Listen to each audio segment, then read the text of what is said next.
We are back at our beautiful, massive outdoor entertainment kitchen build. But along with that, we are prepping the space around it as the homeowners love a lot of color.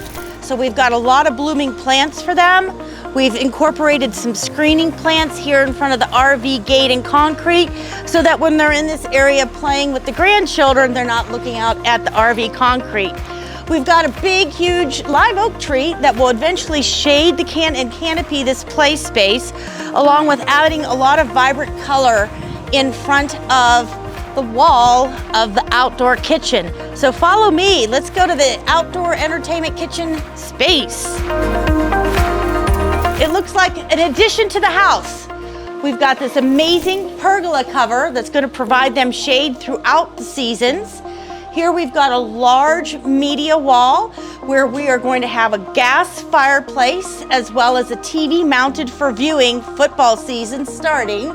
Over in this area, we've got a long line of kitchen appliances. We've got the barbecue, we've got a burner, refrigerator, lots of storage. In here, we've got the bar, elevated bar seating so that guests can be right here viewing the TV.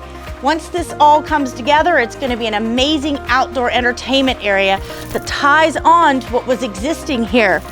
We are redoing the fire pit so that the materials on the fire pit actually match the materials on the outdoor kitchen. Back here, we've got more play space for the grandkids so that they can come back in this shaded area and hang out.